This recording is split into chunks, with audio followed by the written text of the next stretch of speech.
Hey guys, welcome back to Ebbs and Flows, where we talk about the highs and lows on and off the field. Today joined by Blake Austin. What's up, bro? Hey, bro. Thanks for having me.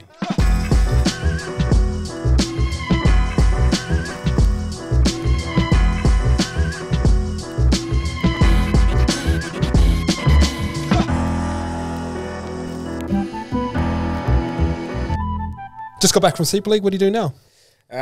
Working in a high school. I sort of believe I'm where I'm supposed to be right now. I remember chatting to Seth Apollo. Seth, what a guy. Seth's been a big sort of mentor and someone that's been in my life for a long time. He's mentored kids from Western Sydney for a long time. But I remember him saying, just say yes to as many things as you can and you'll find where you're supposed to be. And I think what I've managed to sort of stumble across, I'm where I'm meant to be. What's the weirdest thing you've said yes to that hasn't worked? It's so funny, like the way things panned out. I managed to stumble across a job that was pretty cool, and life's going pretty good. I remember you've always sort of had this. Remember you having a kid pretty young and you creating like programs out for kids out in Western Sydney. Something you've always sort of had a passion towards. Is that something you want to lean towards into the future? Yeah, definitely. I think becoming a sort of voice of mentorship. I think when I come back, obviously youth work. A lot of NRL players, when they finish, have a look at youth work, and that was something I was exploring. But then a job come up, sort of, which I consider it youth work. I'm in a high school. We're an elite level sports school that we're trying to create elite athletes. Oh, cool. But I've learned pretty quickly, and I've sort of affirmed the ideas that I had, that it's not the X's and O's that get me going. It's the athlete. It's the kid that's quiet over there. It's I naturally see the best in people. I mean, I've got staff members at school that I'm the running joke that, I think I can make an elite athlete out of anyone. And it's a bit of blind faith sometimes, but I really want the opportunity for everyone to be the best version of themselves. What do you love about Super League? I love the country. I love living there. I think the time that I went there was a time that I was pretty exhausted by the NRL and the consuming nature. I think I had 2 really good years, and obviously 15, 16, sort of everyone got to see the player that I always thought I could be. But then I had 2 rougher years, and I knew I needed a change, and there wasn't a bigger change than moving to England. I always knew I wanted to go there. Probably 27 wasn't the time I thought I wanted to, but similar to what Seth said, just taking a risk, taking a chance, and ended up being some of the best 5 years in my life. I saw you sort of talk about this on James Graham's podcast, but the difference between like the Super League and NRL, and obviously the game's changed so much already since you've left. But what were the big changes that you found? Well, it got clickbaited a bit from the James. It's a tougher brand of footy. I have no qualms saying that. I think it is. It's a slightly slower. It's a bit more sort of probably 90s, early 2000s brand where you can still have big, tough props that dominate matches. I think, as I said, it got clickbaited and all these people come for me saying, what has this guy been smoking? Because the NRL is a much better product. NRL is a better product. But I think Super League's a more pure version of the sport. I think it's a bit more like the game we grew up loving. I think NRL's become so fast. I don't want to be the 6-year-old guy that keeps saying it's going to become touch football, but it is a fast game, man. There's not many opportunities to hurt people. It's stick to your systems, do it for longer than your opposition, and we'll win games of footy. Yeah. What do you like about the game right now? Obviously, you've always been a student of the game and a fan of the game, and you picked up the game pretty quickly, and you could teach the game pretty well. What do you like about the game right now coming back? I'm more impressed with the off-field stuff. I think, rugby league players, although have been paid pretty well for many years now, I think we're finally sort of starting to earn some of the money that other athletes have earned. I think it's about time. I think it's a wonderful product. I see Nathan Cleary on the front page of the paper the other week, and he's on the front page in brand names that rugby league players wouldn't normally wear. And I'm someone that got excited by that because, like, I've lived in England for 5 years and I've seen what them prima donna soccer players get paid and the lifestyles they live. And you don't want to lose the fabric of our sport, but to see them getting really compensated for what they put their bodies through is really cool. Yeah, that's interesting. I was thinking about driving in here and a lot of the conversations that we had in the past, and they were just sort of coffee conversations and like just normal convos. But I feel like you always a lot older than what you actually are in terms of the way that you thought. You always thought about like contract deals. I remember the day when you told me that you're going to go West Tigers, you were like, I need to have a good year this year so I can get my highest paid contract because I want to be 24, 25. Where does that sort of mindset come from? Proving people wrong. I think being from out west, money was, I've got no issue saying money was always a driver sort of my career, and probably to a negative in some areas, but I've also had a 13-year career where I couldn't have earned anywhere near money like what I earned doing anything else. So, but I'm a pretty deep thinker. I'm pretty aware. Like I know how to understand what's going on around me. I'm the son of a cynic, so my dad taught me to not take anything on face value, and that can be negative as well. Like we'd sit at home and. Like my dad, everyone's out to get you. Like if you ask my dad, and 80% of the time he wasn't too far wrong, and that can be an exhausting process in itself because I can overthink a lot of things. But I think that's where it sort of stems from. What's it like seeing Penrith now? Obviously, you come through that system. You're a Penrith junior, but seeing that sort of success, and like all you guys that come through were all like good players, but you probably didn't have that first grade team that you could look up to or be proud of or be synonymous with success, but you still had the best nursery getting around. Yeah. What's it like coming through that system? It's weird because I'm at a school now where I'm teaching kids that, they hear that I played NRL, but they don't have much of a clue sort of what I done or where I'm from. So I tell them I'm from Penrith, and you see their eyes light up like, oh, he's from. And I'm like, no, we were shit then. Like that wasn't the Panthers that I was funny. I say that too. Yeah. And, well, even at little things like we used to train at the stadium under the grandstand. Now they've got a state of the art, and they deserve everything they get. But Western Sydney's always been such a nursery. They need to be really commended, and Gus and Matt Cameron and guys like that need to be really commended. The foundations they've managed to lay so that they reap the rewards of what that area brings for the game of rugby league. If you look back on your time at Penrith, what would you change? I'd change myself. Everything was based around me. I think coming out of 20s into grade, I just assumed things would happen the way that they always have, and probably underestimated how hard you have to work. I think I always worked hard at training. It's what you do away that counts. And when I'm not saying I was a loose cannon or anything like that, but whether it was the KFC meal or I hated weights too. Like that was fucking something that let me down in the end, and it was a bit of a laugh at the time. And but I'd be more professional. I remember hearing a quote. I think Rowan Smith told us. He said the bravest thing you can ever do is prepare 100%.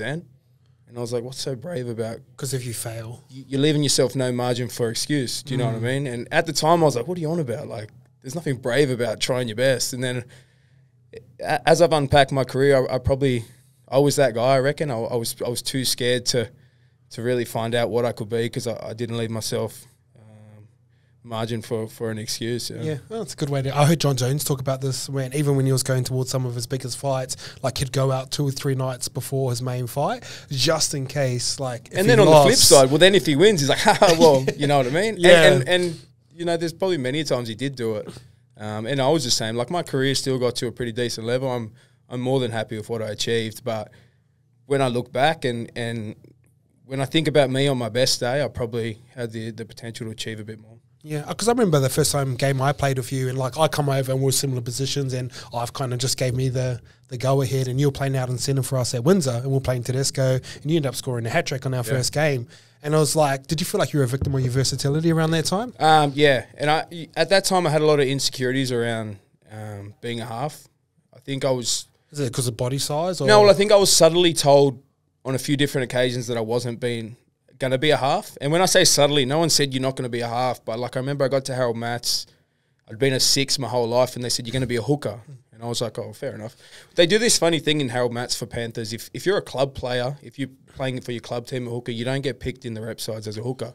So halves get picked? They pick 4 halves and they turn 2 into hookers. Yeah. And I was the kid they turned into a hooker. So then you're thinking, in one sense, I'm like, well, I'm starting for Penrith under 16s. That's a great thing. But then I'm like, well, I want to be the half. So a few insecurities sort of stemmed from there. And then I was looking for this external feat. Like I was like, oh, come on, someone tell me what I'm going to be, and then I'll focus on that. But I remember at the time, like Ivan was like, you're 6 foot, you're over 6 foot, you're 90 kilos right now, you could be a centre, you could be a lock, you could be a back rower, you still could be a half. And I was like, fuck, what do I do? Give me one, eh? Yeah, just give me one. And then it wasn't until I was leaving to go to Tigers, I was like, well screw everyone. I'm not going to keep looking for this answer from everyone. I'm going to be a 6. It's similar to what Josh Schuster's doing at the moment. I read that he come out and said, I'm going to be a 6, and that was kind of my mindset. I'm going to be a 6, and if I die by the sword, then at least it's going to be on my terms. And I worked my ass off, man. I trained so hard, leaving Penrith and going to, because it was because you trimmed right down. Well, it was a crossroad too. Yeah, It was like I was 22, and I'd structured my contract at Panthers in a way where I was like, if they're going to re-sign me, it was a certain figure they were going to re-sign me on, and if they weren't willing to take that figure, the contract, it was like that basically. And I never got anywhere near the ability of what that figure was asking them to pay me. So Penrith were like, well, you're going to go somewhere else. And I was like, oh, that's okay. Like, there'll be clubs. There was no one, man. Like, I was like, where is everyone, bro? Yeah. And then the Tigers ended up coming in last. I had a good run sort of the back end of the year for Windsor. We went to the grand final. I don't know if you were there then. Nah, I was there. Yeah. You lost the grand final. Yeah, against Sharks. So I had a good back end of the year. Mick Potter called and sort of said, we'll throw you a lifeline, basically. My wage was like a third of what I was on at Penrith as a young kid. And, but it's what made me, for sure. Yeah. What was that West Tigers journey like? Cool, really cool. I forget that I was only there 12 months because so much went on. Like, when you're out in Penrith, like at that time, you're shielded, similar to what I said about Canberra earlier when we were speaking, like you're shielded from a lot of the media. Well, going to Tigers, like the Fox Sports are they're camped outside training every day of the week. That was the time when Robbie Farrell went through a bit of stuff. I think he had a run-in with Gordon Tallis, and Gordon Tallis leaked something that Robbie said in private about the coach. It was about the coach, I think. Yeah. But Mick Potter used to live above him, eh? I don't know if it was that or, I don't know, something. But, like, I got thrown out to media that day, and they're like, oh, where's Robbie? Why isn't he fronting up? And, Tigers, fans everywhere, and the media love them. Yeah. Obviously, I remember the last game you played for them. I think you played fullback and you scored a pretty good try down the side. Sharks. Sharks were talking to me at that point too to come over. So you were going to go Sharks or Canberra and decided to go Canberra? Well, it was pretty much I had my mind made up with Canberra. Why Canberra? They had a big forward pack. I'm not the most skillful half. Like, looking back, I can't create things out of nothing, basically. And most halves... You don't reckon? Well, let me finish. Like, in a weird way... I'm not a natural ball player. I'm a ball runner. Yeah. And the best thing to have when you're a ball runner is front foot footy. I'm 95 kilos, so you get me a defensive line that's retreating, and I'd like to think I can have some joy. So, what was your favourite look? Like a wide four? My whole career was made off big wide fours. Yeah. Playing overs, wind up dummy, get the 4 man. It was a big dummy too, eh? I'm trying to teach kids at school. I'm like, I've got kids that, like, they want to be on the long side. I'm like, you don't want to be on the long side, man. You're going to get the best mismatch you're going to look at on the big 4. And what they don't realise is you can get a big 4 from post, whether they know it or not. And sometimes you'll get 5 from post, but that 5 man's so irrelevant that you just assume it's a 4 anyway. You can beat them with a pass, eh? Yeah, and then foot speed, get them looking overs and come back. Do you feel like you can build a career off a couple set plays? Like, obviously, when you can build your career off 1 year, man. I've proved that. The wide four. But definitely. I think looking back too, I think after my first year at Canberra, I had a desire to prove to people that I could ball play. Because everyone would be like, oh, he's a runner. And I'm like, fuck, there's so much more to me than that. Because I've always had a decent kicking game. Yeah, you strike him nice. But no one's ever, and I was like, I'll show you. Like, he's not a game manager. He doesn't know how to build a game. But I was also quite an astute thinker. So then I went on this fucking quest of trying to prove to people that I could be more than a runner. And it probably took me away from what you're good at, from my strengths. Yeah, yeah, that's always the trap, isn't it?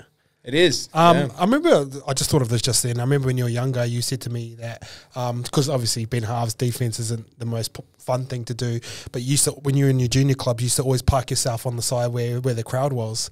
Even if you're right, 100%. That's a good memory, eh? Yeah, that is an awesome memory. And people think it's like an arrogance thing, but I'm like, no, you're not going to miss a tackle if the crowd's right there. And at kids' footy, obviously in stadiums, it's a bit different because there's crowds on either side. But yeah, definitely, because I'm like, there's nowhere to hide when you miss a tackle. Half's there's no margin for error, man. Nah. I've played hooker, so I get in middles meetings. I'm like, you guys, it's a piece of piss. And they're like, oh, what would you know? I'm like, no, it's all line speed. Like if you were as fit as I was, middle would be a piece of piss. I said, we're out there on the edge. You've got the biggest, strongest, most athletic guy running at your inside shoulder in the back rower. Always on the field. He's the biggest, strongest. Fafita ripping your inside shoulder off. And then out the back, you've got the fastest, most athletic guy that you have to then go and get if that big behemoth of a thing doesn't get the ball. So, and then if you get it slightly wrong, it's game over. It's try. And you're on video. Greg Alexander's in the commentary box telling you you're a dud. So you don't like him? No, I don't know why. I don't know why I brought up Greg Alexander. He's someone that came to mind. I don't have any issues with Greg, but he's just someone that came to mind. So yeah, so true. I heard Ben Teo brought up a pretty good point about like when you play halves, he goes, it's not fair. So say you're Nathan Cleary and you got Fafita or Kawatu banging off your shoulder, and then they can go off after 40 minutes, and then fresh guy comes on, and you still got to make all your tackles. Well, do you think the game could survive with one sub, or the game's already too fast? Oh man, I'd love to say yes, but I mean, look at the hamstring issues. I don't like reading into things too much, but there's too many to not look at it. What's your old boy saying about the Hemis? He's not saying too much. I've got a theory. I don't think they're training hard enough. I think there's been a real shift towards skill-based fitness. We come from an era where kilometres were king. You had to get through the Ks, longer distances, boring as hell. But I don't know what you were like, but I was a pretty elusive type player, and I never had any hammy issues. I reckon the way we trained worked for me quite well. Yeah, I remember when I first come into first grade, like we wouldn't touch a football till January. You wouldn't see it. No. And it was hard, but it built resilience, and I do believe that for injury prevention, there's no substitute for kilometres. Yeah, I reckon, and I talk it like fitness wise too. There's no substitute for long distance. A lot of you see a lot of the middles. They train a lot of rowing and bars and power fitness type stuff, but then you get them on the field and they're blown in 5 minutes. I reckon there's some real science in long distance stuff. Yeah, that's interesting. It's be interesting to see how it plays out. Like I do think they'll adapt over time, because it's kind of been the first year and a half where everything's got really, really quick. I felt like it got quick in 2020 when all those new rules come in, but. Yeah. Oh, here's a question for you. I know you're deep thinking. We'll dive back into Canberra later. Do you think guys like Tommy Turbo, Latrell, they're too big to play that position?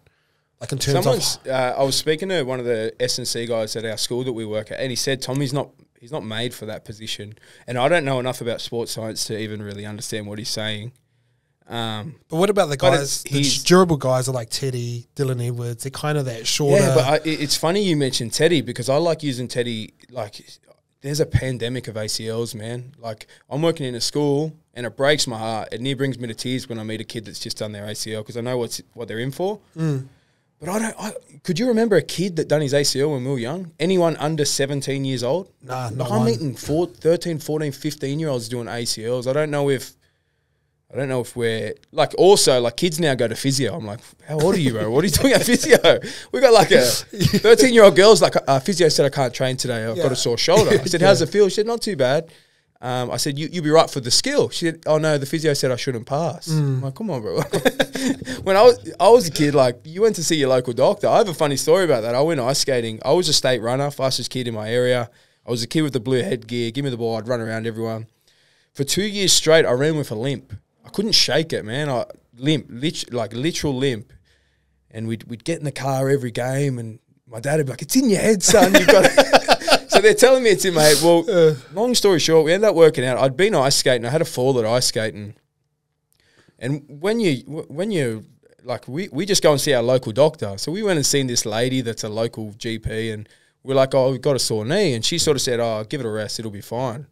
Well, I come to learn that I actually chipped bone in my kneecap, and I went 2 years not knowing that I had a chip fragment in my kneecap, because we didn't see specialists, or we didn't get scans. We just seen some lady that said, take a Panadol and rest it up. And bit of walker and walk it off. It wasn't until I made my first Panthers development squad that I mentioned it to a doctor, and they were like, go and get a scan, and they're like, yeah, you've got a bone that still hasn't healed. Oh, like do you just have to take some time off? Some time off, yeah. They were gonna arthroscope it, put holes in it so it bleeds and heals, but end up healing itself. So, yeah.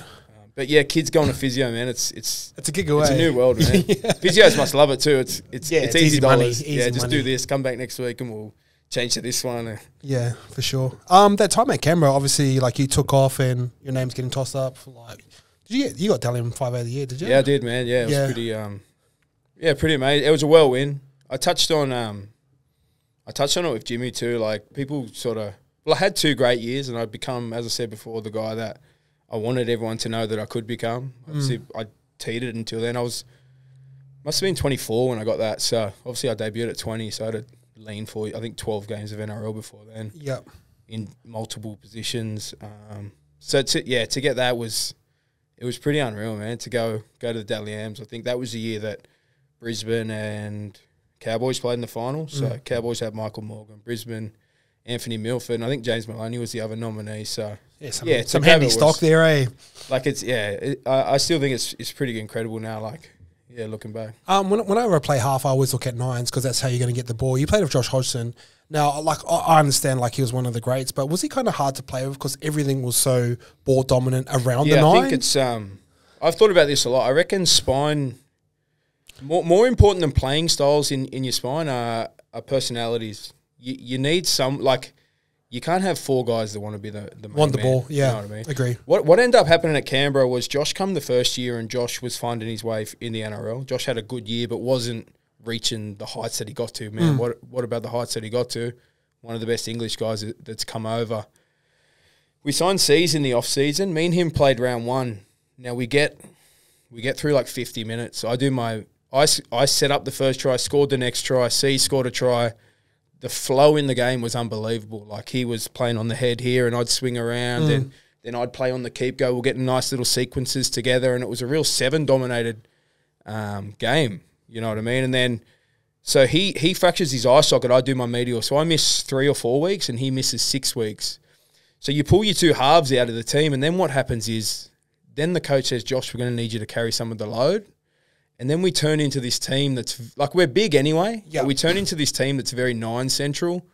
Ricky learns that we're probably better off getting through our sets rather than asking too many questions and making errors. Let's just get through our sets, put fatigue in them. If they keep tackling our big bodies, then we're going to have some joy. And we evolve into this team that's real based around the 9. I think he does a wonderful job around the ruck, but there were certainly times when you're not quite sure when the ball's spinning out the back. And a lot of the times it is coming out the back when all his options are closed down. Yeah, that's not what I used to joke about it. Like, I'm a right foot kicker, so out of 9, he can only kick on the right side, and I'm right. So if he used to hear me screaming for the ball, he knew that there was space to kick. So instead of passing for my kick, he'd take the kick, and he'd nail his 40-20s. But I think it's personalities. I've been watching the Knights. Knights went on a huge run last year. It's because Phoenix Crossland was at 9. Now, Phoenix was put there and never played 9. So Phoenix didn't have any real aspirations to become or didn't have all these subtleties. But if you have someone there that has these aspirations, and most spine players will, but too many subtleties and then the other guys, there's no connection. I think it's personalities more so than playing styles. Yeah. What is the right balance between spine, you reckon? There needs to be one main man. It has to be like, you think of the Cowboys in their prime, JT's the main man. Yeah. Michael Morgan, great player, awesome player in his own right, but it was really clear that JT was the focal point. And then around him, he had Lachlan Coote, who Cootie went there. His career was at a bit of a crossroads before he went. He was a brilliant young kid at Panthers and then went for an opportunity at the Cowboys. And the 9 would have been, who would the 9 have been? Granville. Yeah, who they rescued out of the wilderness, and he was a bit of a late bloomer as well. So, but I used to say too, like JT is one of the best players ever to play the game. But JT also got 85 touches a game. Yep. So statistically, he has to come up with an extra try assist or an extra try, or you know what I mean? Or so everything's a numbers game. I was a bit different. I didn't require many touches, and truth be told, give me too many touches, and I'll start creating shit that doesn't need to be done anyway. Like I looked back on some of my best games in my I could live off 35 touches. Because as long as I was getting it in the right spot, and as long as I knew exactly what I had to do in them moments, then things would normally happen. I heard you guys weren't allowed to kick on the 5th tackle. Close to the line. Is that a thing? I don't think it got that bad. But we you prioritise the run. Bro, we had this. So me and C's, me and like any halves, you know, Normie. I'm sure Normie's probably pretty similar, but you have moments where you become a bit of a sulker. We were winning every week at Canberra, but me and Caesar going like, fuck, we're not like, you feel like you're not contributing. No, we're not contributing. So like, that's where like I've got this theory that rugby league is a team game, but it's not a team sport. I think rugby league's 30 guys looking for their next contract. And no, you can laugh, but it is, bro. Nah, I wouldn't be that deep. I think it's a team game. Yeah. But I reckon everyone will do whatever they need to do to get their contract, because at the end of the day, we're all just trying to feed our kids. I think the coaches are all trying to do the same thing. And we're all caught, anyone that's still caught in this fantasy land that it's a team sport, we're way past that. There's too much money involved in rugby league now. I reckon people start to feel like it's a team thing when they start to win and you start to get into finals. They're like, oh, it's about the team. Yeah, but then I look at guys now that have won grand finals. I'm like, fuck. Like, there's guys that have won grand finals that earn $80,000 a year. So I'm like, which one? Yeah, give me money over a ring. Which one are you going to take? Yeah. You know what I mean? But yeah, so going, where were we at? You're not allowed to kick on fifth tackle. No, as I said, I don't think I got that. But me and C's, so C's was a bit more, he wanted the touches. We actually... C's done some research and you can actually find the stats, and like it was like around 16, and mine and his touches combined were like astronomically lower than any other halves pairing. So remember we were sat down in the we'd been moping a bit and we kept going up and asking how we can contribute more, and in the end it got to the point where I was like, well, shut the fuck up, aren't you happy we're winning? Like we won 13 of our last 15, but it comes back to like contributing and job enjoyment. Like if you're not contributing, like, I don't know, you feel like a bit of a passenger, which sounds so selfish even when I listen to myself say it now. But as a half, you want to have a bit of a bearing on the game. So anyway, we sat in the sheds and our assistant coach, he comes down and he says, Blake, Aiden, my office now. And like there was boys there, but he just said it and walked out. So me being me, I'm like, oh no, we've been summoned to the principal. Like I make a bit of a joke out of it. We get upstairs and this guy just tears shreds off us. I end up getting emotional, upset. Like I'm an emotional guy. Like we're either going to fight or I'm going to cry. Like it's one of those type of things. So I end up like just saying like I don't feel like we're contributing like we can. But then do we need to? We're winning. So it was this weird thing. And then Aiden was on his chair. And I remember Aiden, like, say, this is the coach yelling at us. And Aiden just turns like this away from him. And then he's like, Aiden, look at me, mate. Look at me. So he turns back and it was the weirdest fucking, he's like, what the fuck is your problem? We're winning this, that. How can you not be happy? And yeah, so it was a pretty funny chat. What was the adjustment for you? What do you mean just by become that? like another running back rower or like an extra centre, like because you're not really playing as a half would normally play? No, well, I struggled a little bit. Rowan Smith at Leeds actually taught me how to play in a style where I could still contribute but not be an actual natural half, and I really enjoyed it. Like, how do you do that? So me and C's were at Leeds, and he had this theory that, and I think he wanted someone to produce a stat of how many tries happen on the back of halves getting tackled, and I reckon it happens quite a lot. But so I'm 95 kilos. I don't think I'm the best ball player anyway. So he wants us running the ball in the backfield. So he wants us. We're an extra ball runner coming out of our own end. And Aiden's like, I'm the fucking halfback. Yeah. 33 years old. I'm in England playing Super League, and some 35-year-old coach is going to tell me I have to run the ball out of the backfield. So he struggled with it. Whereas I was like, well, if I don't do this, then I'm not going to be doing anything anyway. So I enjoyed that. I enjoyed the way Rowan asked me to play. It's funny because I'm obviously good mates with DCE, and me and one of the boys used to watch him play, and we could tell he was on early if he would take a carry, but he takes the weirdest carries. He'll take a carry out of dummy half on like second tackle down like a blindside. Yeah, I mean DCE's a different kettle of fish all again. You know what I mean? Crazy, like nothing about him screams halfback. He can come across so helter-skelter, yet he just comes up with play after play. I think Nico Hines reminds me of someone similar.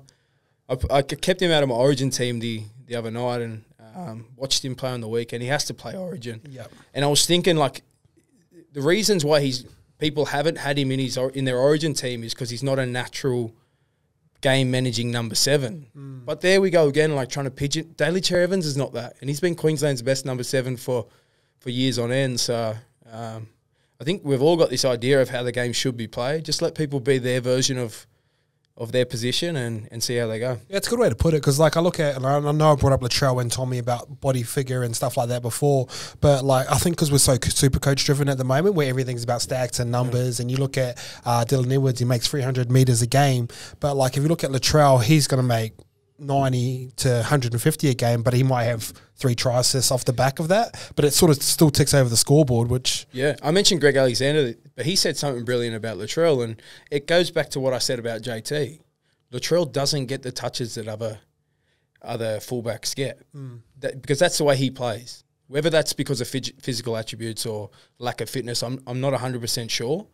Do you reckon because naturally he's a centre, so he sees his opportunities on those outside edges? I don't know what it is. I wonder if he's so far into playing his style that he doesn't want to fold to everyone's opinion of how he should play. I think his head's strong enough to be a bit like that. I reckon like if I become that other prop, then everyone goes, well, what's he been doing for the last 5 years? Like, where's this guy been? I reckon there's a little bit of that to it. But he's still a great player. But Brandy said like he puts pressure on himself, because if you're only going to have 15 touches a game, then you have to have three try assists. Now, to find them 3 try assists in 15 touches, it's not easy.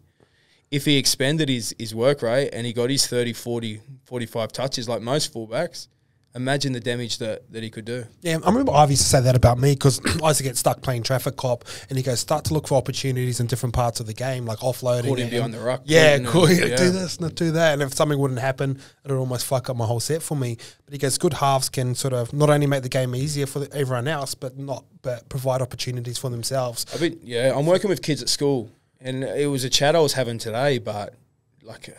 How many times you see a coach on the sideline screaming at kids saying, halves, take control? Yeah. Like, fucking what does that mean? Yeah. You know what I mean? What have you taught him? If he's not taking control, he's got no idea what you're talking about in the first place. So have a think about what you talk, and take control looks different to everyone, to different halves. Yeah, like what I said about DCE. Like he does come across like a headless chook at times. Like you just said about his first carry out of dummy half, he might show there and come down a short side, and you're like, why would a number 7 be doing that? But it's what gets him into the game, and that's the brand of footy that he plays. Yeah, I always watch. I've had this theory about like Queensland halves just being naturally more gifted than New South Wales halves, and I've put it back to, it's very broad, but like temperature, like the style of football they play in Queensland is a lot drier. They sort of pass it around, where I think maybe guys from out in Penrith, maybe besides Jerome Luai, get put into systems a little bit too early. You're playing against Islanders all the time, so it's kind of just pass and you can score tries pretty easy. Do you have a theory on why? You know, one?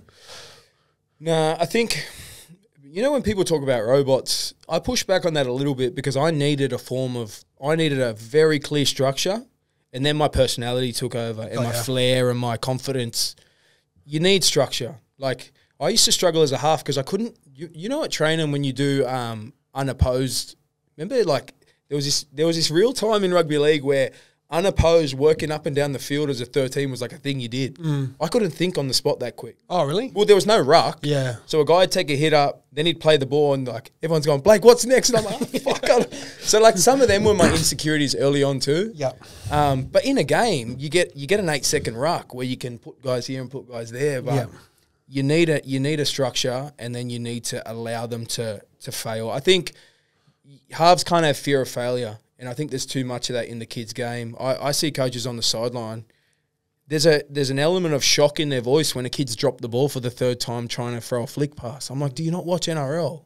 I've played with guys that it happens all the time. Like, there's guys, like, people think professional sports this wonderful fantasy land of absolute perfection and, just when I get there, it's gonna be like, it's not. We have shit days. Like, if you come into training and watched an NRL team train on the wrong day, you're thinking, what? Like, how? How's that happen? I was chatting to someone about Josh Mansour the other day. Now, I don't know if you remember Josh in his time at Penrith, but all summer, he was the guy at the end of the line where you'd put this beautiful backline movement on, he'd drop the ball and everyone goes, sauce! Or there'd be a bomb go up and he'd drop the bomb and everyone goes, sauce! But then they put him in round 10 and they're like, fuck, he just ran for 250 metres. He can't be stopped. He finds his front every time. This guy's a machine. Like, for him at Penrith, it almost didn't happen because we we had this opinion of him that through training. Yeah, fear of failure. Don't put a fear of failure on kids. So, sort of loop this back to Canberra because I think it's a pretty dominant time in your career. But was it hard, one, not getting ball from the middle, and then also having probably one of the best strike edges on your right side with Leilua and Jordan Rapana? And they were a really good. I struggled big time with Beach. Yeah. When I say struggled big time, our partners would get along. They'd come to my house so we were, what would you call it? Like, not jovial. Like, we talk. Yeah. I had no issues with him off the field, but on the field, he was not someone that I enjoyed playing with. I think he had a bit of a Pacific Islander sort of big kid sort of arrogance about him, and I understood the Islander boys enough to know that some of the things the other boys would consider, he's just been a bit fresh, or I'm like, no, he's been a bit arrogant. And I struggled with that side of him a little bit. He's put so much pressure on me on the field. I used to go to Ricky like every few weeks. I'm like, mate, I can't deal with this guy. And Ricky had always come back and say, mate, I played with Mal Meninga and he used to put me through the same stuff and it's going to make you better. And I'm like, no, I'm a confidence guy. Like, I've played in games where on the field he's told me I'm the worst number 6 that he's ever played with. And I'm like, come on, fucking hell, man. Like, you're not helping me. Like, we'd concede a try and we'd get beyond the try line. You'd see Joey watching the replay. He's like 3 or 4 meters away from the huddle. And he watched the replay and then he'll come back in and he'll go, not my fault. Yeah. Cool. But then Rapper was like mediator. Like, Rapper knew when to tell him to pull his head in. But then Rapper also knew when to tell me, fucking toughen up. That was a shit miss. You need to be better. Yeah. So it was and he's a freak, man. Like, that run we went on was unbelievable. Yeah, they're special to watch because they're hard to defend because you don't know what they're going to do. Unbelievable. But that was another thing. Like, Jordan Rapana would scoot down a short side on play 5. Yeah. And then he still does. Yeah, but then so that was all good and well because they were like, that's the team we want to be. But then when we go away from our structure and we're not getting to our kick and we're not finishing in the corner, who do they turn to then? Halves. Like, why aren't you taking control? I'm like, hang on a second. Like, you got to take the good with the bad. You want to be that team. Well, then you've got to be willing to understand that it is difficult to, like, we were making errors and they're like, we've got to rein it in. I'm like, well, which one do you want to be? Yeah, like, do you want to be expansive or do you want to be boring? We had a numbers guru come in. And I say numbers guru because I think he'd come to us from a betting agency, and I think from what I understood, he made algorithms. Oh, he's trying to moneyball it. He was, bro. But so that year that we went on the run, we win 16 or like 14 of our last 15 or something. He gets us in a meeting and he says, guys, I've done the numbers. So we're sitting like 12th or something. He goes, I've done the numbers. If we get our unforced errors, not errors, but unforced, down by 1.2, we'll be third.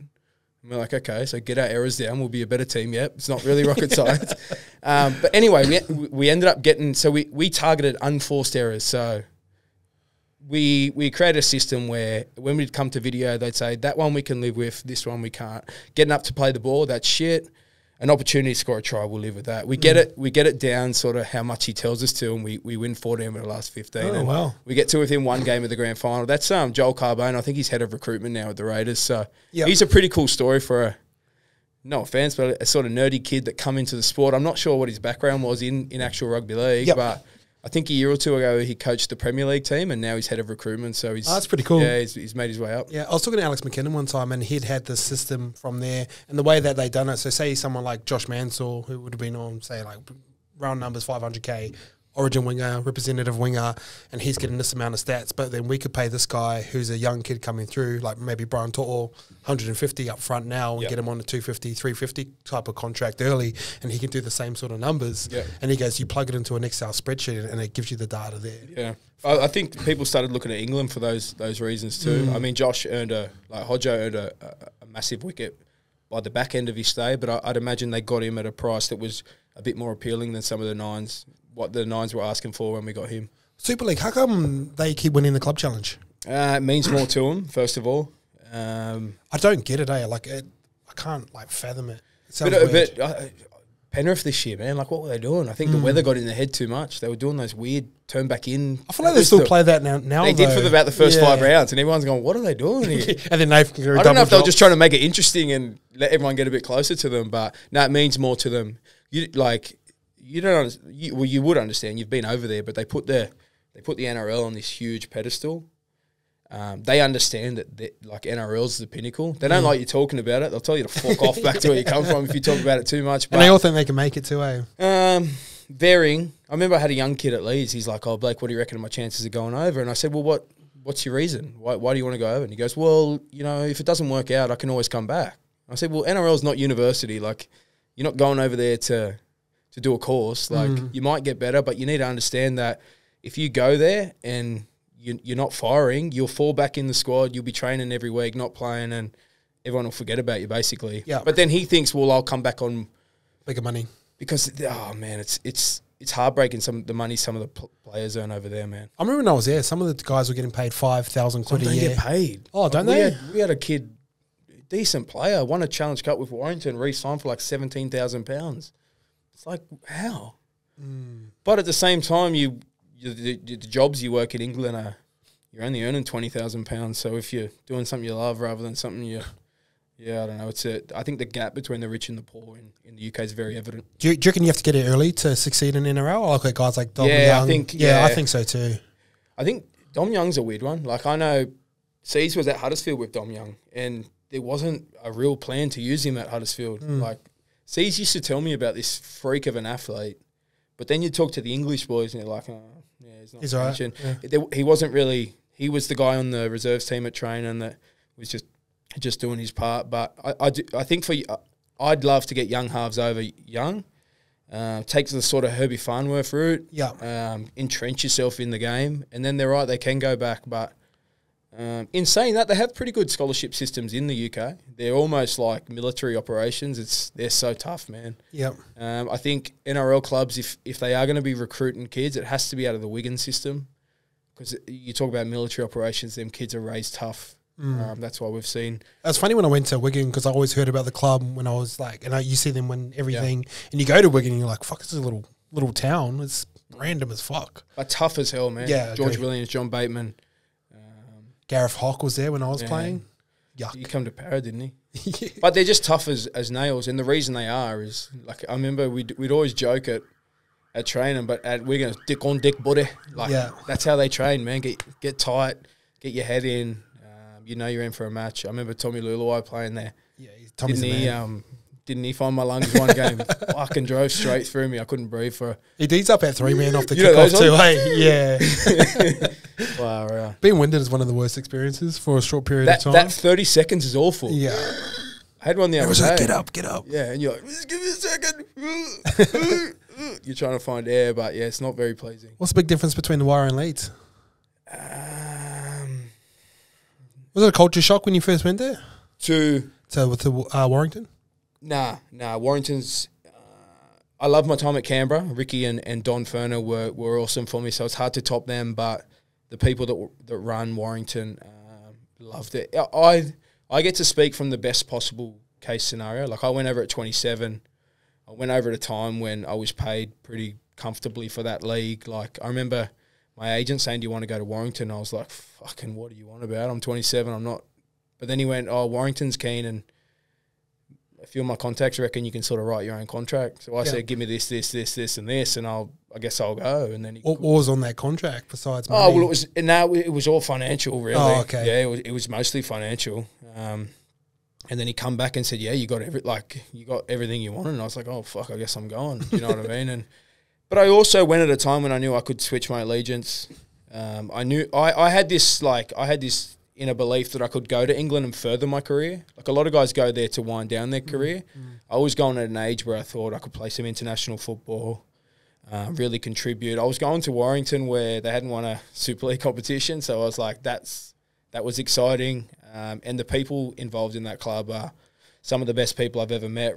Very Western Sydney type of vibes, real honest working class people. But they also have millionaires that have made it rich from Warrington that now still reside in Warrington. Like, their owner could be on the fucking most exclusive street of London, but he loves where he's from and he loves putting his money back in. They've got a chairman that's the same. Another guy, Mike Lomax, who they call the poorest millionaire because compared to the two owners, I don't think he's quite on their level, but this guy's he puts the most money back into the boys. He's always putting functions on and dinners, and just absolutely loves the town of Warrington. I always found like when I lived in England, because I went from Wakefield to Penrith where you guys were, but like the boys, the crew that we had there was like nothing. And I've grown up in New Zealand and been around the Islander boys. Yep. There's nothing like it. They're a different crew over there. Yeah, well, they're just knockabout dudes. Knockabout, you know what I mean? Like absolute knockabout. And that country, like, I think they're a great, did you say race? I mean, they're a great people. Yeah.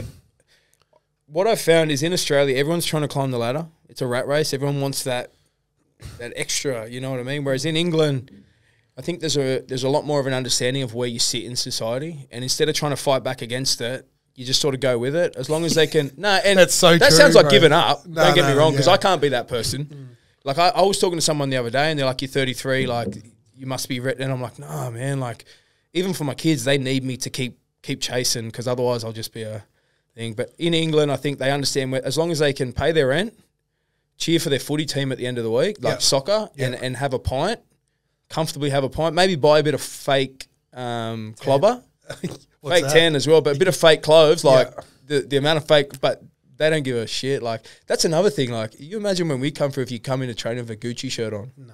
Yeah. What kind of... just get ripped, eh? But over there, it's like, no, this is what we do. You know what I mean? Yeah, it might be fake, but do you know what I mean? But, yeah, really, really cool. I've made some of the best friends. Like, Daryl Clark's one of my best friends. He could have made it here, eh? Big time. What stopped him from coming? He's a really well paid English player for starters. He come pretty close to the Titans a couple of years ago. But when you really weigh everything up, as I said, he's paid well for an English guy. People don't realise over there he's won nearly every trophy there is to win. Legend. Talk about like personalities in spines. We used to have spine meetings, and he'd say, "Look, I don't care what you want to do. I don't even know why I'm in this meeting. Tell me what you need from me, and I'll do it. Yeah, I'll run when I get a quick play of the ball. If not, I'll give you the ball when you tell me to give you the ball." And I was just like, made it that easy, eh? Yeah, and he was a freak, man, freak of a player. I remember we'd get on the piss, and I was like, "You were one of the only ones I knew before I come over. I used to watch you for England. I didn't know most of the other boys, but yeah, he's one of my best friends for sure." Who could make it from there right now? I was actually having a chat to someone at Souths the other day. He does like a little bit of analysing stuff, and I said, have a look at Sam Walters, 6'7". He was at Leeds with us. He plays prop. In his head, he thinks he can still mix it on the edge. I think he's a prop. Fittest bloke you'll ever see at 6'7". 6'7", lean, 6-pack, trains his backside off. I reckon he would have announced himself to the world in the club challenge because he signed with Wigan from Leeds. Yep. Wigan sort of scouted him out. But does his hemi like a week or two before. Oh, okay. Wigan just beat Hull KR in the semi-final of the Challenge Cup, so I think this will be his moment. He played in the semi. You'll see the last try where he supports in areas that props shouldn't be supporting. He has this knack of popping up where he needs to. Sam sort of Walters, like Payne has sort of vibe? Yeah. Big minute sort of prop. And me and C's used to say about him, like he has an Australian mentality on the game. Yep. And that's why I think, like, I was talking to Souths because obviously they're a middle forward. They need middle forwards. And I was like, man, you got to look at this guy. I mean, Wigan won't like me saying it, but I think he'd go really well. Who else? Ooh, good question. You know what's beautiful about it is you don't know which ones. Yeah. Like, think about going the other way. It's like, oh, we got this guy, and then he's shit. Yeah. Or then this other kid comes in that everyone's like, oh, I'm not too sure about, but then he kills it. I reckon going that way, you need to get the guy that's around 25, 26, still has this desire to maybe come back. And the reason why you get them is because they're still going to train in a way where they want to play well. Yeah. They go for a lot of the bigger Islander boys, and no offense to them, but if you can't control your weight in Australia, you're not going to in England. No, and you're laughing. Yeah, I know. But when the sun goes down at 3:30, and then it gets to 5 o'clock, and you're thinking about having your fifth tea for the afternoon, and you've had 4 biscuits with every tea that you've had, and you've got to get out in the cold and drive to the gym. I reckon. So for recruiters going that way, you got to look for the professional guys. That's your number one. Coming back the other way, I'm not sure. Could any other Jack Wellesby's he's a once-in-a-generational player over there, like, pretty crazy. Like fullback? Fullback, yeah. I was pretty blasé about him at the start of his career, but he continues to do it week in, week out. You can't deny the Jake Wardle's another one. Wigan centre, big left foot, comes down hard off his left foot. I think he just re-signed at Wigan. I think it's a real good it's awesome for the game when you see those ones that are very close to or could come over, but then they recommit to their clubs in the English game. I think that's really cool to see. Yeah, I think they need to, though, don't they? Have to, yeah. Scary if they let them go. Because I remember that strengthens their international team too. So it's a catch-22. You're weakening your domestic game, but does it give England a better chance of? Because England compete, but let's face it, the last 3 or 4 World Cups, no one's ever gone in going, well, England's going to win this one. I mean, Sean Wayne tried to play this real positive talk, positive reinforcement game to the media last year, but my son enjoyed watching Samoa beat him at Arsenal.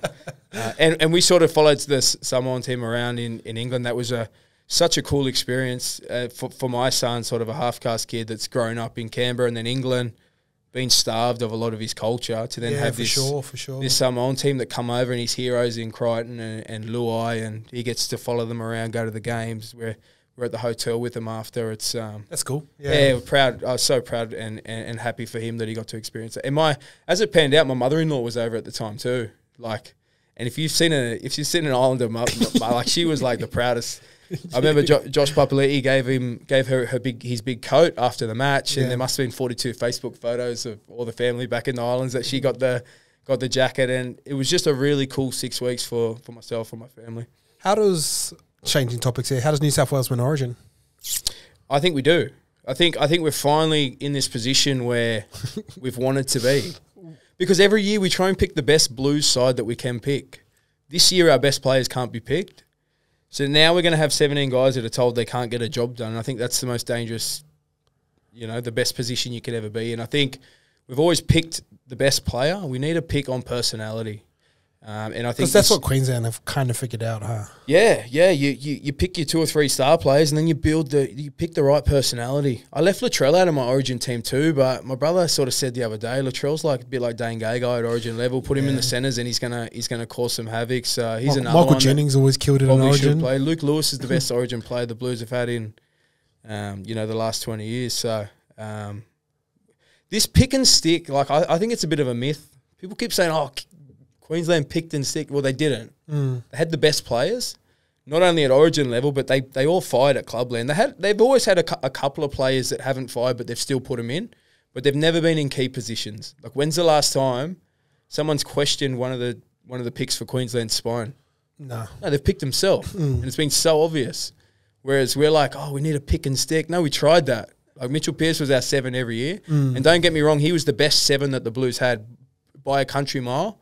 But we tried that pick and stick thing, and it hasn't worked. We tried Hodgkinson and Reynolds, something a little bit left field, and they were 2 guys that were told that they couldn't get the job done. And what do? They go and do it. Yeah, it'd be interesting see how they played out. Who would you pick as your spine right now? Do you know what? I've copped so much flack. Mitch Kenny's my 9. Yeah, I'd pick Mitch Kenny. Because Api Coruscant's my bench. Yeah, me too. Because I'm like, you don't need him on the field in the first 30 minutes. And there's no better player to get up and rattle a few cages than Mitch Kenny. I don't understand how I've copped so much flack for this. Oh, really? So much, man. I'm in a few different WhatsApp, and they're like, Blake, we're just checking on you, mate. Like, you've picked Mitch Kenny. And I'm like... Who's everyone else picking? Reece Robson? They want Api to start, which is fair enough. I just don't think he's a starter. No. Well, he is a starter, but he doesn't need to be. We'll bring him on when the game softens up. Yeah, because you have to go for the double 9 rotation, you feel, in Origin? I think you got to have the cover. But Api can cover 7 as well. So we can... 9, 7, 13. So that's enough cover. Yep. How do you not pick Edwards? Nah, I'd pick Edwards as well. And my opinion on this is with Teddy, obviously one of the greats, but like the way he sort of plays football, for me, when I asked about the Josh Hodgson conversation, when I think about playing with Teddy, like, it'll be great because he can get you out of situations, but like if he's calling... You say that, but what do you mean get you out of situations? Because I think... He's had some big moments. Yeah, but I think the way that Edwards plays and the way that Tedesco plays is almost identical. Yeah, I agree. Like, you think Ponga, Walsh, they're out the back causing drama on 3v2s. Yeah. Teddy doesn't play 3v2s. Teddy's never been a... It's through the middle third. Oh, he makes tired forwards miss. Yeah. But I think Edwards is just a younger, more fitter version that's now... He played a grand final on one leg. He was nearly the best player. Like... If he retired tomorrow, I said it last week, but if he retired tomorrow without a Blues cap to his name, it'd be the biggest injustice ever. Yeah. Like, it's ridiculous. I have... I'd pick Edwards, yeah. I wouldn't have Yo there. I said this the other week too. You go Cam Murray? Or? I think he gets in the way in Origin. I don't think Origin's a pass-first kind of game, and I think he's too much pass-first. Is Carey still good? I don't know if it is. You don't reckon? I don't know. I think because he's such a tall body, like, you kind of have to jump up over the board to get a decent shot on him. Maybe. But I think when he shows and goes and he digs back into that soft spot of the A, I think his carry's still strong. Be interesting to see his post-contact meters. I think we're so blinded by his pass. passing ability. Yeah, and that's what we think he always does, yeah. Might get caught up in it. I had Trebojevic there just as a sort of heart of a lion, won't let anyone down. Has he got enough leg speed for Origin? No, but once again, you tell him he can't do it, and he has that. I reckon he has that place he can go to where he's that Dallas Johnson mould where people pick him and they go, what are they thinking there? But he just gets it done. Nate Miles was like that, eh? Nate Miles he was the like best. that. He was the best at Origin. Yeah. You got to go Nico Hines. I didn't have him there, but you got to go him. Has he got too much footy in him for Origin, do you reckon? Well, that's been the knock on him. But like I said about Daly Cherry Evans, I think obviously Nico come through the Manly system, but I think if you had to liken him to anyone, I reckon it's DCE. He doesn't have that. Like, he's not Adam Reynolds. He's not kicking. He's not kick happy, but he can kick. Who do you put next to him? I don't know. That's the catch-22. That's the Origin deciding question, isn't it? You got to go Luai or Burton with whatever's left. I think Luai's copped a bad rap at Origin level.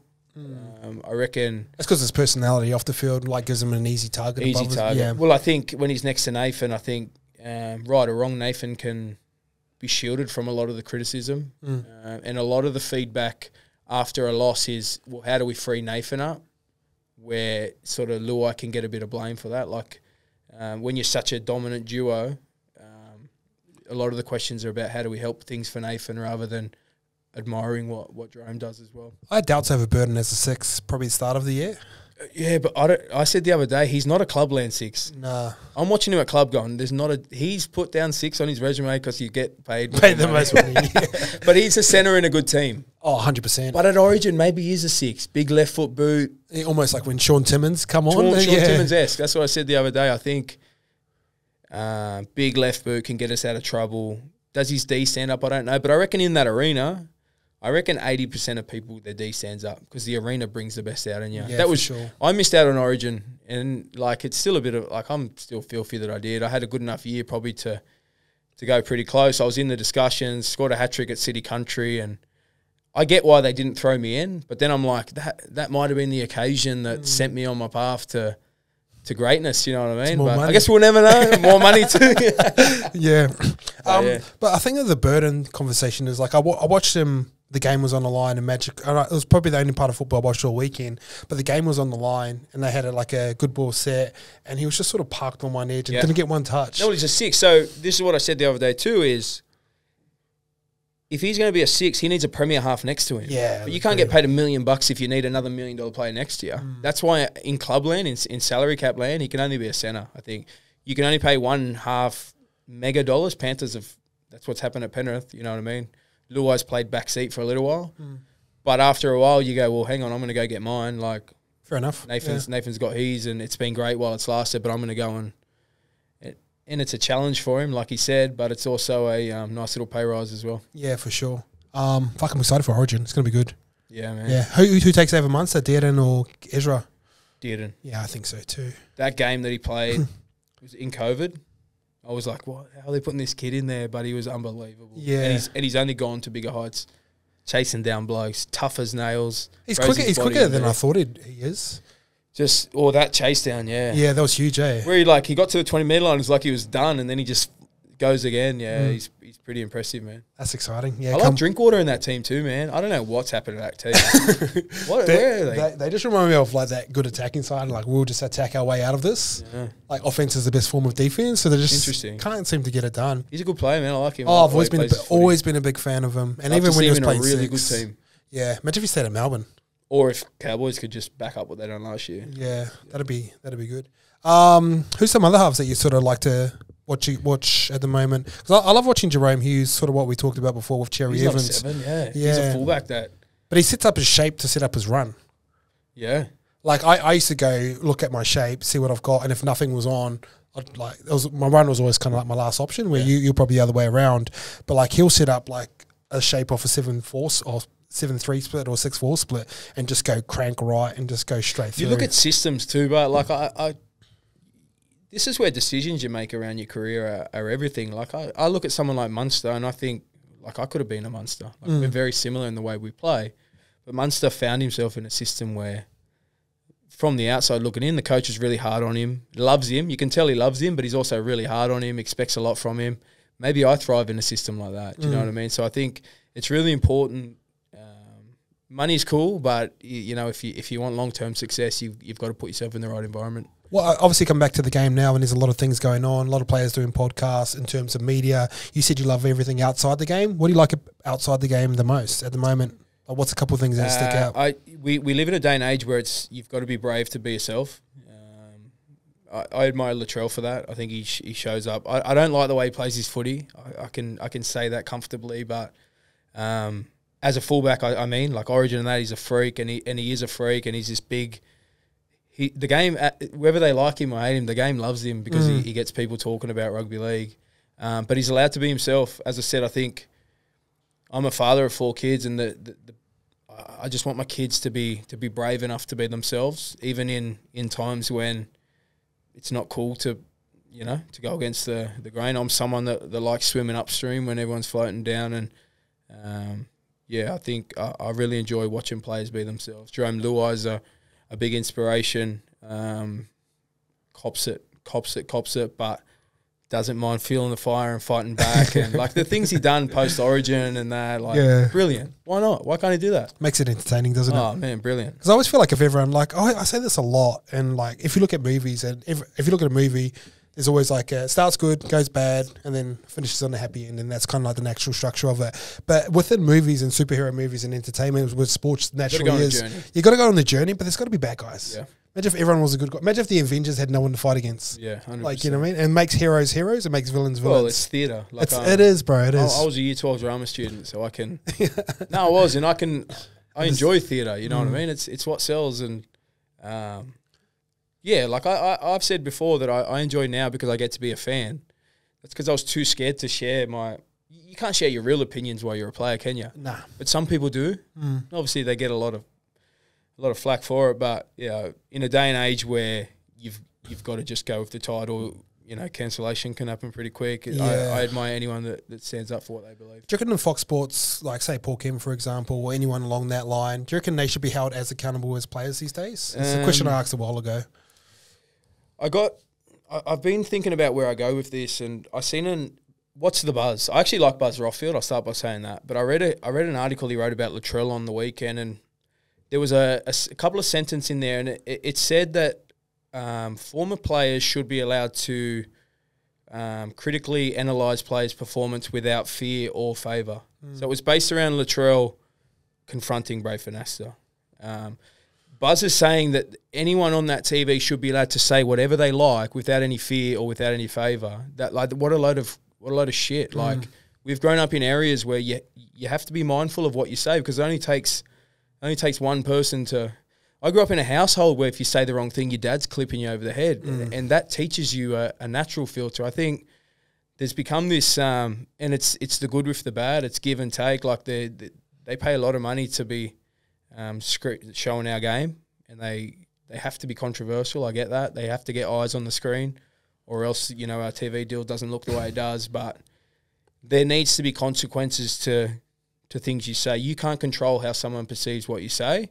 So when there is a bit of backlash, instead of having the arrogance to say, no, this is our job and this is what we have to do. That's what they fall on, eh? Yeah, see it from their side. And there have been a few, but there's also been this real narrative of, Latrell was way out of line.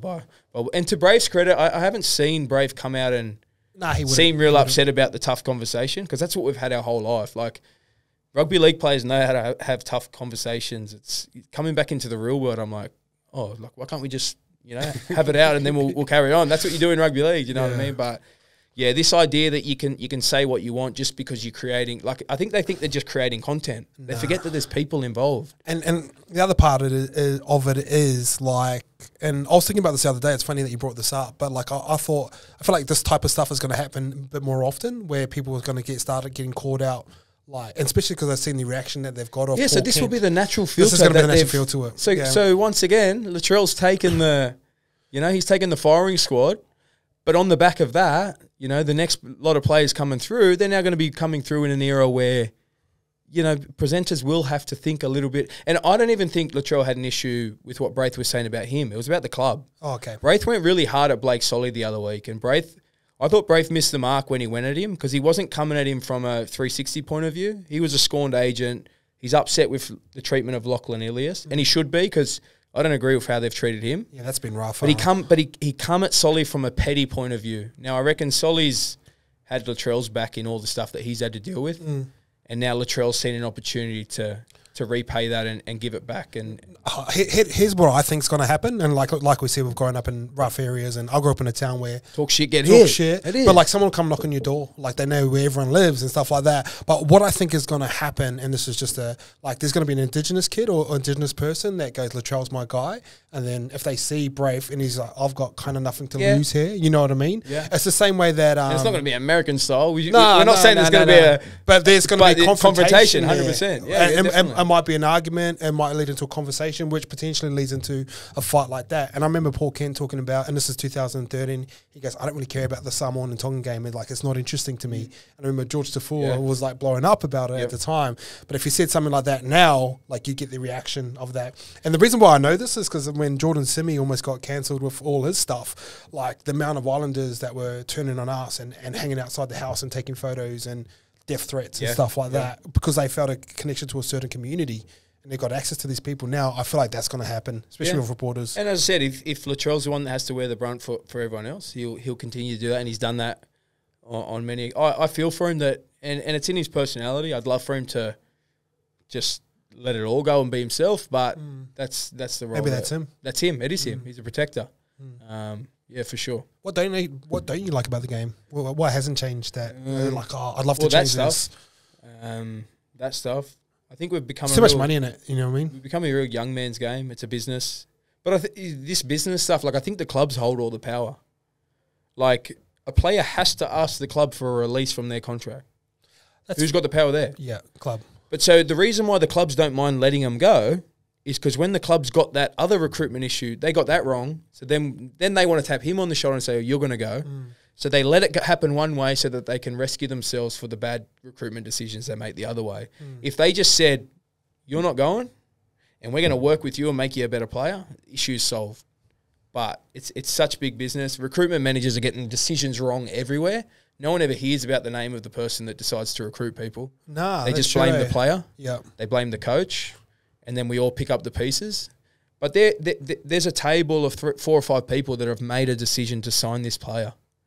So either make him better or send him to reserve grade and let him see out his contract. But because they get it wrong so often, they tap him on the shoulder so that when he comes and asks for his release, they say, well, we'll let you go because it'll come back around and work in our favour. Would you love a draft system? Yeah, but I'm not qualified enough to know how that would work. Yeah. Is this a draft? I'm not sure. But even if you can only request your release as a player at the end of the season. Yep. So if every player knew that you had to be there that year, but if you hate it that much, at the end of the year, you can knock on the CEO's door and say, I want to leave. You might be disgruntled in May, but if the club then knows that this kid has to stick around for another 8 months, well, what are the club going to do then? Well, let's work with him. Either we're going to work with him because he's on our books for another... We might as well use him up. We may as well work with him, make him better, get his mental state right. And then what happens after 8 months? That kid then goes, well, I'm really appreciative of the way you've treated me and what you've done for me. I don't want to go. I'm sticking around. But we have this system where, yes... Just cat away. Use them and abuse them, yeah. That's interesting. You sort of talked about, I don't know if you want to talk about what you want to do in the future. Are you open to talking about that? I want to stay busy. I think I really enjoy my job at the school. I want to touch on the school too. I think it's an awesome environment. It's a funny school because it doesn't really fit anywhere at the moment. It's a private school, which means you pay fees to go. But it's also a sports school. So historically in Australia, sports schools are government funded. But this is a private version. So you pay to come to school. You try out for we have rugby league, netball, tennis, soccer, maybe dance. So you come.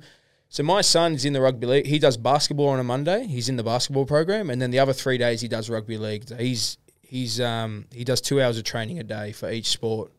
But where I think it gets really cool is the education system. They've finally broken away from this system of memorizing information and doing a test at the end.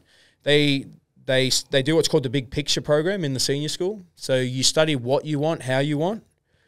It's basically a process of elimination. You think what you might want to do, you explore it, you either continue exploring it or you pivot at the end of every 2 terms.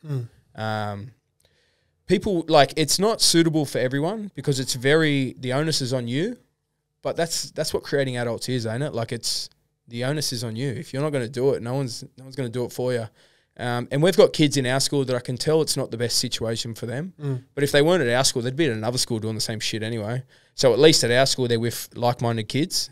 They're all great kids. I haven't met a dickhead yet. They're all wonderful kids. And they're doing their sport. So they're progressing in their sport. And I got to sit, so I'm a rugby league coach. So I basically stand on the field and the seniors come down in the morning, middle group come down in the middle, and the young kids come down in the arvo. It's a K-12 school. You do sport from 3 to 6. So I'm their coach. They have their teachers and stuff. But what I got to sit in on recently was it's called their exhibition. So at the end of every 2 terms, they have to put a presentation together. They have to present to their parents, their teacher, and their coach. Now, they present their LTI, which is their work placement, and that we all chat and explore. Is this what you thought it was? Is this what you want to continue with? Are you going to pivot? And the magic happens at the end of the presentation because some of them are shit, don't get me wrong. But like in normal high schools, you do shit assignments, but they just hand you back the piece of paper with a number at the top. This one, at least if you are going to present a shit one, you've got to face your teacher, your parent, and your coach. Straight off the bat? Yeah, straight off the bat. Well, and then we're going to explore how you do better next time. Why didn't you do good this time? Where are you at with your goals? Where you're at with your mental? Like, the magic happens at the end, man. I've been so blessed and proud to sit in on them, man. I've sat in with 14 and 15-year-old kids that you can see they just want to explore certain topics with their mentors at the end of the exhibition. And I just think it's where education needs to go. Like, it's interesting. I've never heard of it. Yeah, it's so outdated, the education system. My son's been back, and my son is naturally a quiet kid. His first exhibition, so he's a bit different. He does projects every 2 terms, but because he's in year 7, he's not looking to see what he's going to do. He just does projects, and his first projects was Samoan culture. So a kid that's been starved of a lot of it, he got to put together a presentation for me and Mum about who he is as a person and what his culture is. And a kid that doesn't talk, to see him at the front, like, he was so nervous. I remember saying to him, look, your goal for this one is speak loud and speak clear. I don't care what else you're going to do, but just let's focus on that. I was so proud of him.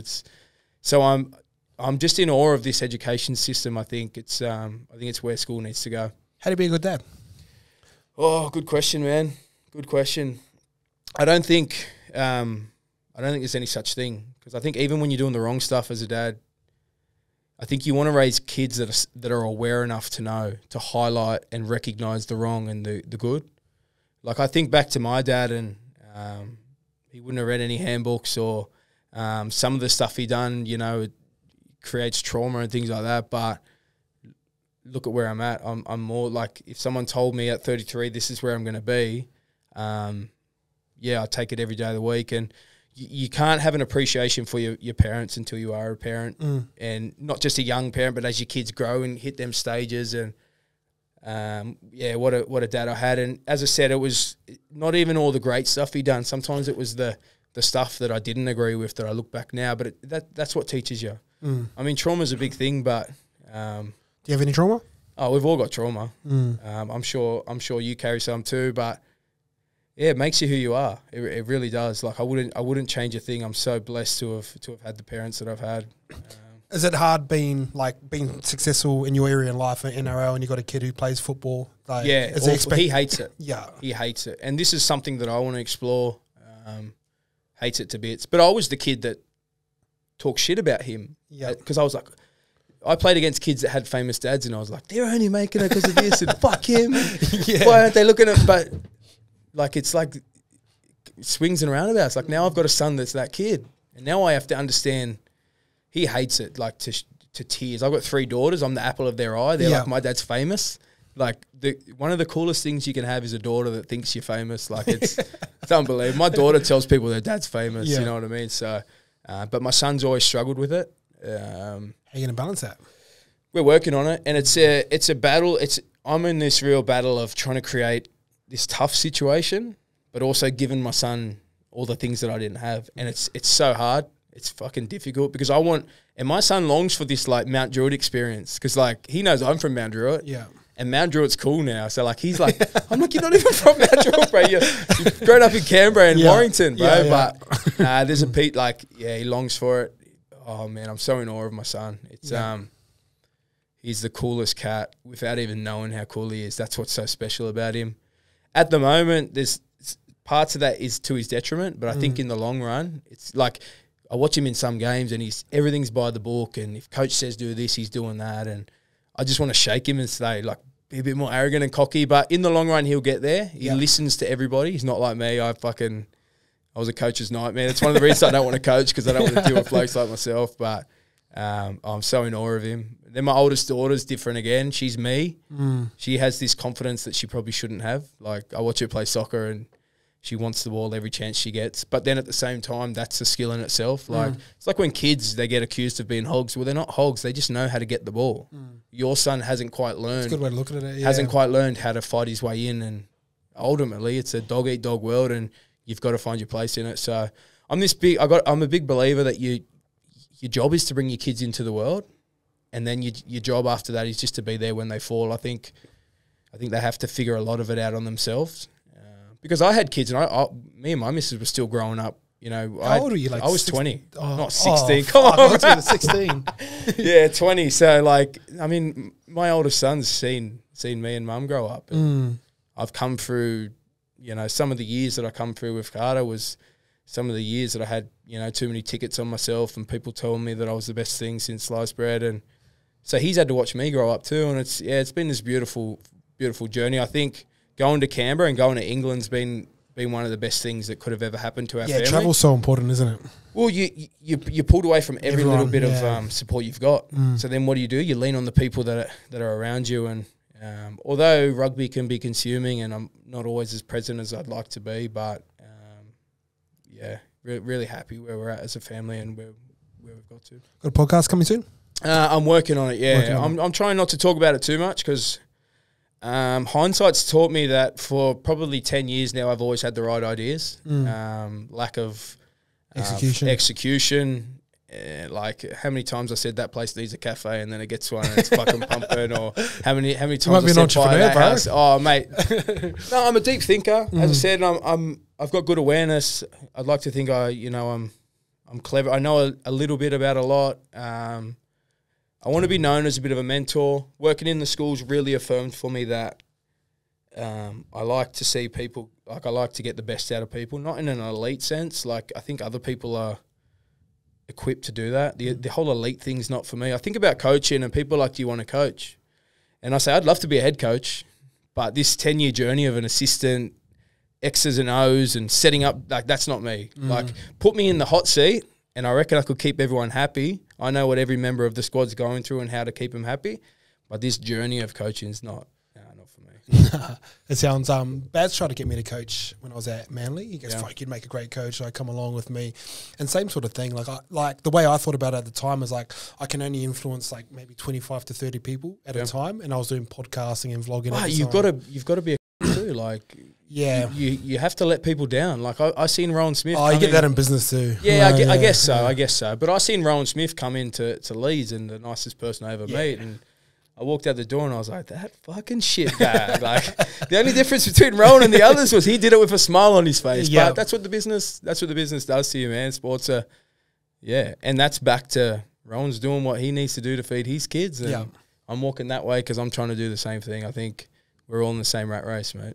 Appreciate that. All right, bro, I just want to say thank you for jumping on. Appreciate your time. Cheers, bro. Look forward to the podcast. I generally think you got a great opinion and take on a lot of things, and I've always respected your opinion, so I look forward to it. Thanks, man. Cheers.